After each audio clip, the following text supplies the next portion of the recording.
Magandang araw mga bata! Ngayong araw, tayo ay maglalakbay sa makulay na mundo ng mga numero. Samahan niyo kaming aralin ang pagdadagdag at pagbabawas ng bilang. Handa na ba kayo? Magaling!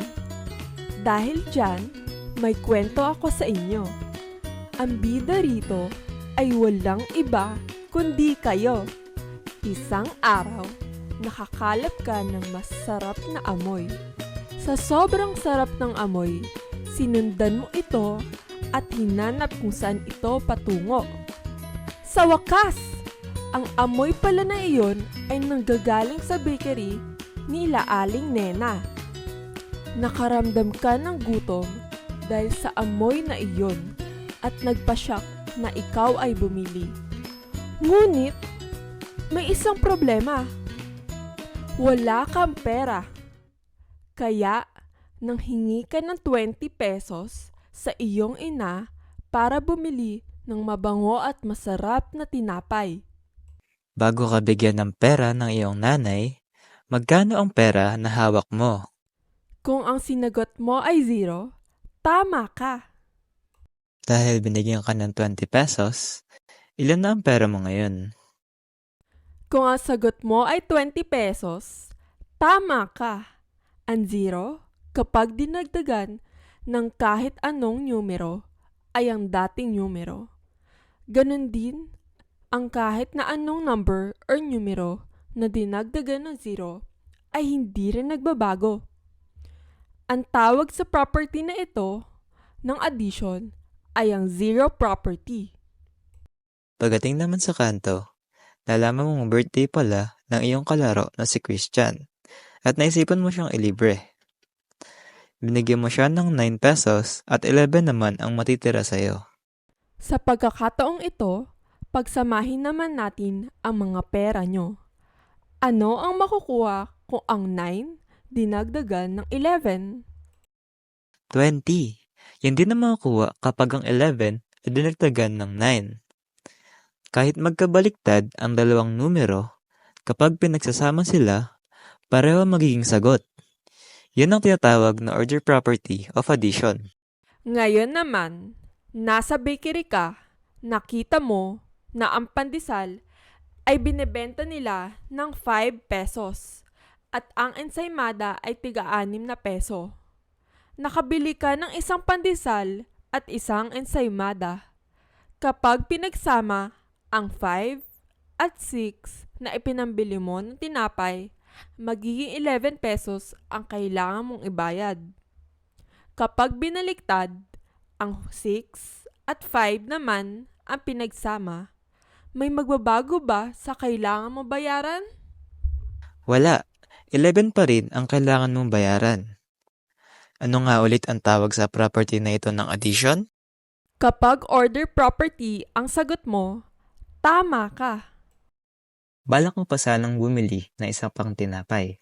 Kaso, naubusan na si Aling Nena. Kaya hindi na nadagdagan ang iyong nabili. Dahil wala o 0 ang nadagdag sa mga napamili mong tinapay, magbabago ba ang bilang na nabili mong tinapay? Hindi. Ano nga ulit ang property ng addition kung saan kahit anumang bilang na dinadagdagan ng 0 ay di nagbabago? Kung ang sagot nyo ay 0 property, tama kayo.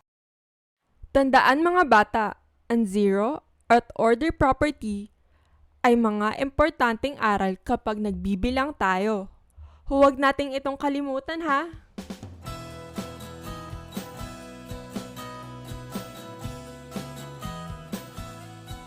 Ngayon mga bata, dahil alam nyo na ang 0 property at ang order property ng math, tignan natin ang iba pang halimbawa ng paggamit ng mga araling ito sa ating pang-araw-araw na buhay. Unang halimbawa, sa sunod na araw, bumalik ka sa bakery ni Aling Nena. Nakita mo na 9 ang pandesal na nakadisplay. Subalit, ubos na ang kanilang ensaymada. Ilan lahat ang tinapay sa panderya na ito? I-pause nyo ang video at pag-isipan nyo ng mabuti. Kung ang sagot nyo ay 9, ikaw ay isang matalinong learner. Ang 9 at 0 kapag pinagsama ay 9 pa rin. Dahil ayon sa zero property, ang isang numero na dinadagdagan ng 0 ay hindi nagbabago. Kuha nyo ba ang tamang sagot? Subukan naman natin ang pangalawang halimbawa. Ang magsasaka na si Juan ay may 7 na manok at 4 na baboy. Ilan lahat ng hayop ni Mang Juan? May sagot na ba kayo mga bata? Kung ang sagot nyo ay 11, tama ka. Ikaw ay isang matalinong learner. May kaibigan si Mang Juan na isa pang magsasaka na si Mang Tomas. Si Mang Tomas ay may 4 na manok at 7 na baboy. Ilang hayop ang pag-aari ni Mang Tomas? May sagot na ba kayo?